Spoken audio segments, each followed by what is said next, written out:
नागपूरमध्ये नियमित घनकचरा उचलणाऱ्या गाड्या येत नाही अशी तक्रार नागरिकांची होती। यावर उपाय म्हणून नागपूर महानगरपालिकेने VTMS नावाचं एक सिस्टम डेव्हलप केलेलं आहे। जर का सिस्टम समजून घ्यायचं असेल तर उपायुक्त गजेंद्र महल्ले सर आपण त्यांच्याकडून समजून घ्या। सुरुवातीला मी तुम्हाला एक स्क्रीन दाखवतो। त्या स्क्रीनवर नागपूर शहरामध्ये करंट स्थितीमध्ये जे घनकचरा उचलणारे वाहनं आहेत त्यांची ट्रॅकिंग केली जाते आणि त्या ट्रॅकिंगच्या माध्यमातून सध्याच्या करंट पोझिशनमध्ये कोणत्या भागातला किती कचरा उचलला आणि किती शिल्लक आहे हे देखील कळते। महल्ले सरांकडून संपूर्ण सिस्टम कशा प्रकारे काम करते हे समजून घेऊया। सर, ही सिस्टम सुरू करण्याचा उद्देश काय होता आणि ती कशा प्रकारे आता तुम्ही ऑपरेट करतात? नागपूर महानगरपालिकेने 2 एजन्सी नियुक्त केलेल्या आहे घराघरातून संकलन करण्याकरिता। त्यामध्ये AG निवेरो आणि BVG इंडिया लिमिटेड 2 एजन्सी आहेत। या एजन्सीच्या कामावर टेक्नॉलॉजीच्या मदतीने देखरेख ठेवून यावी याकरिता आम्ही हे सॉफ्टवेअर डेव्हलप केलेलं आहे। साधारणतः सॉफ्टवेअर डेव्हलप करताना आम्ही जे निर्धारित रूट्स आहेत त्या वाहनाचे जिथून त्यांना दररोज कचरा संकलन करायचे आहे त्या वाहनांचे स्टॉपेज पॉईंट आम्ही निश्चित केले। प्रत्येक रूट्सवर किमान 150 ते 200 असे स्टॉपेज पॉईंट आम्ही निर्धारित केले आहेत। आता जवळपास 379 वाहनं GPS वर आलेले आहेत। तसेच सोबतच 97 वाहनं हे सेकंडरी वाहनं हे सुद्धा GPS वर आपण घेतलेले आहे। या सर्व वाहनांचं एकत्रित इंटिग्रेटेड सॉफ्टवेअर आम्ही डेव्हलप केलेलं आहे। या सॉफ्टवेअरमधून ते वाहने कुठल्या एरियामध्ये फिरत आहे हे आम्हाला दिसून येते। तसेच त्यांना अलॉट केलेला रूटच ते फिरत आहे की इतरत्र कुठे फिरत आहेत ते आपल्या निदर्शनास येते। या सिस्टममध्ये आम्ही त्यांना जे स्टॉपेज पॉईंट निर्धारित करून दिलेले आहेत त्या स्टॉपेज पॉईंटला किमान 30 सेकंद थांबायचे आहे। जर ते थांबले नाही किंवा गाडी निघून गेली तर ते स्टॉपेज पॉईंट अनकव्हर राहतात। त्याच्यामुळे पर्सेंटेज ऑफ कव्हरेज आमचं इथं कॅल्क्युलेट होते। 150 पैकी जर त्यांनी 100 स्पॉट कव्हर केले असतील तर त्यानुसार पर्सेंटेज कॅल्क्युलेट केलं जाते। म्हणजे 100% कव्हरेज होते किंवा नाही हे आम्हाला त्या टेक्नॉलॉजीच्या सहाय्याने आम्हाला दिसून पडते। तुम्ही कशा प्रकारे ते मॉनिटरिंग करता हे थोडंसं बघता येईल आपल्याला? ते आपले स्टॉपेज पॉईंट आम्ही ते बघडे स्टॉपेज कव्हरेजकडे डॅशबोर्ड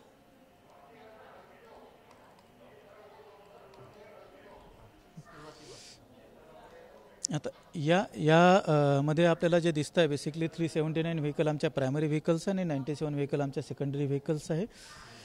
यामध्ये झोन वाईज व्हेकल स्टेटससुद्धा आम्हाला कळते की किती व्हेकल्स कार्यरत होते, किती आता सध्या सिरियल आहे। आता हा दुपारची वेळ असल्याकारणाने मॅक्झिमम वर्किंग आता स्टॉप झालेलं आहे। काही प्रमाणात आता वर्किंग सुरू दिसत आहे आपल्याला खाली। आता स्टॉपेज कव्हरेजमध्ये बघितलं तर आपलं झोन वाईज स्टॉपेज कव्हरेज दिसतं आहे की त्या व्हेकलने लक्ष्मीनगर झोनमध्ये 93% कव्हरेज दिलेलं आहे। तर उरलेले 7% जे आहेत जे 238 स्पॉट आपल्याला दिसतो आहे ते त्यांनी कव्हर केलेले नाही।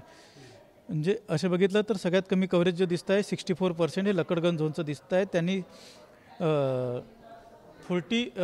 30पर्यंत कव्हरेज होईल की काही ठिकाणी काम सुरू असेल? आता काही ठिकाणी काम सुरू असेल, आता काही ठिकाणी काम कंप्लीट झालेलं आहे। परंतु जे कमी कव्हरेज दिसतं आहे 64% कव्हरेज दिसतं आहे लकडगंज झोनचं।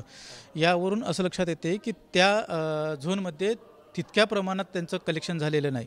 म्हणजे आज आमच्या ते दररोज निदर्शनास येत आहे। आमचा सकाळी 8 वाजता रिपोर्ट जनरेट होतो, 10 वाजता होतो आणि 3 वाजता होतो।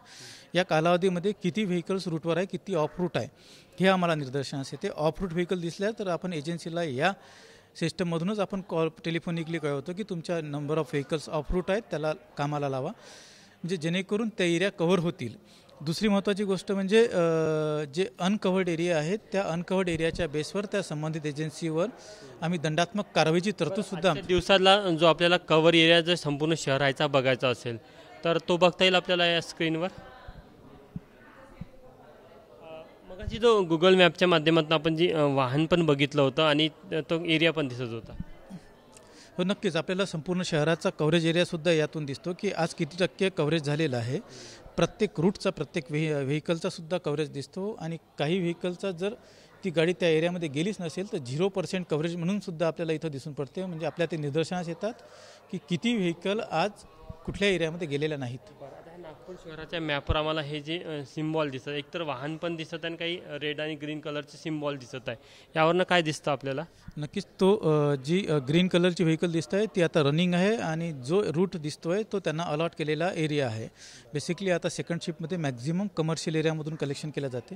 त्यानुसारचा तो म्हणजे मॉर्निंगचा डोर टू डोर कलेक्शनचा आणि आफ्टरनूनचा आपल्याला कमर्शियलचा अशा प्रकारे ती व्हेकलची मुवमेंटसुद्धा त्यात दिसते आणि ते कुठल्या कुठल्या एरियामध्ये फिरत आहे ते आपल्याला त्यातून दिसून येते. जर का आज काही वाहनांनी एरिया कव्हर केला नसेल तर मग आपण त्यांना दुसऱ्या दिवशी काय सजेशन देतो किंवा काही सूचना करतो का?